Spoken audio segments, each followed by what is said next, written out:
Hi, everybody. Karen Roby here for Tech Republic, talking today about shadow IT. And we're glad to have Raul Kashif here. He's the CEO of Awake Security. Thanks for being with us, Raul. Let's start. Some people are familiar with shadow IT, some not. And especially right now, in light of the pandemic that we are living in right now, let's just start with the basics, of shadow IT, what people need to know, and then we'll go from there about the significance during this period of time. Sure, absolutely. Thanks, Karen. Great to be with you again. So shadow IT sort of has been a lingering problem for IT administrators for a long time. It's basically unauthorized use of tools. In most cases, it is legit use. The way I like to describe the shadow IT problem is actually simply this way. If you come in the way of an end user doing the job, they will find a way out to get the job done. And they will find tools, means, or whatever. And shadow IT is a manifestation of that in many cases, right? And particularly in the coronavirus time, where people are locked down and they're not well prepared for that scenario, we are seeing a huge surge in shadow IT tools of late. And we are seeing increase in file sharing applications leaking data. We are seeing an increase in the usage of remote access tools like TeamViewer, RDP protocols, and so on. So this is a kind of an increasing trend which has definitely grown ever since we initiated the lockdown and people are working from home. Yeah, and talk a little bit about, Raul, we were talking before we were on camera here, file sharing, obviously, with everyone being at home or so many people and had to scramble to get things set up to get people to work from home when they were used to being in an office. File sharing is obviously, a big issue. So expand on that a little bit. Yeah, so file sharing is a very simple, good example, right? So we found that, generally it's one or two file sharing applications which IT people authorize end users to use in a large corporate environment. But we are seeing, average of 5 and above per user. People have a lot of file sharing applications. And many of these file sharing applications by default try to upload a lot of files as backup.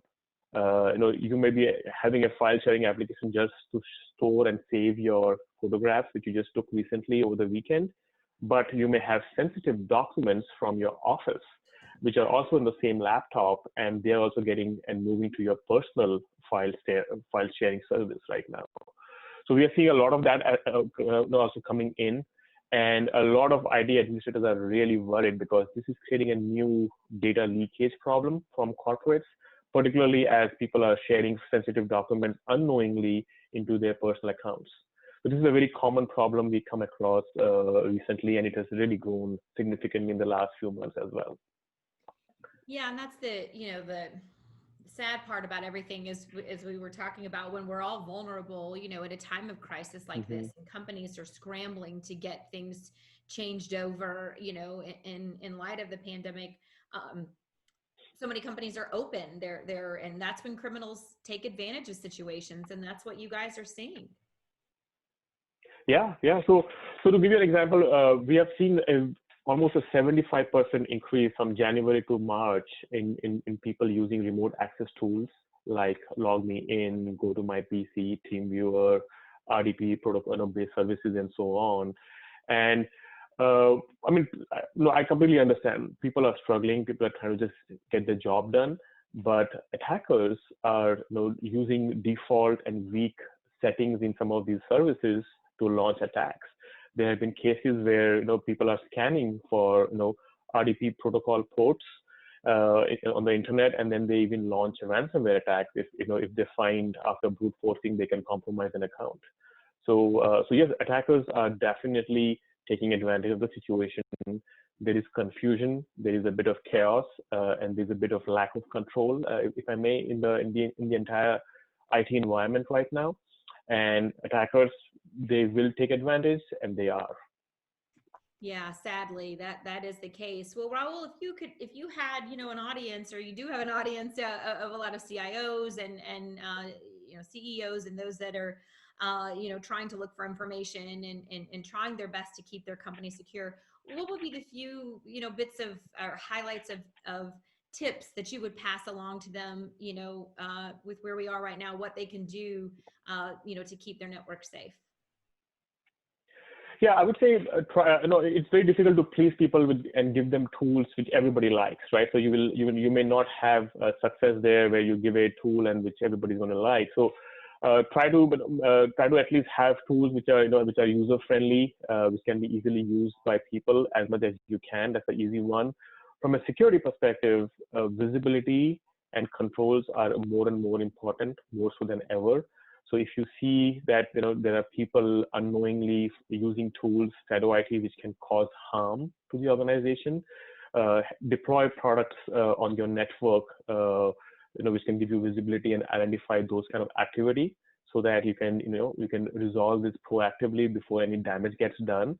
So understanding those and understanding your network has never been so important.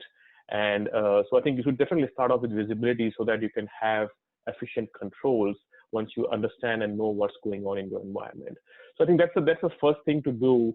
And depending upon how sensitive you are in terms of data leakage, you can add a lot more controls once you understand what's really going on in your environment. So definitely, I would highly recommend network monitoring solutions to be put behind the VPN if required, so that you can identify fingerprint devices, users, who's coming to your network, and how do you manage that. Secondly, on the cloud piece, it's very important to have cloud controls as well, because a lot of these services are going to the cloud. So make sure that you have a good cloud hygiene policy, so that you really understand what's going out of your corporate network. The corporate network is no longer a corporate network. Now it's everybody's home, right? People are working. So suddenly the whole thing is fragmented and blown up.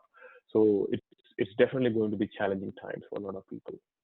Yeah, that is for sure. Well, some great advice there to pass on, Raul. We always enjoy talking with you and appreciate the information that you have to pass on. And certainly we're glad that all of you are watching today for much more on cybersecurity and shadow IT and what you need to do to keep yourself safe. Make sure you check out Tech Republic. And again, Raul, thanks for being with us. And thanks all of you for watching today.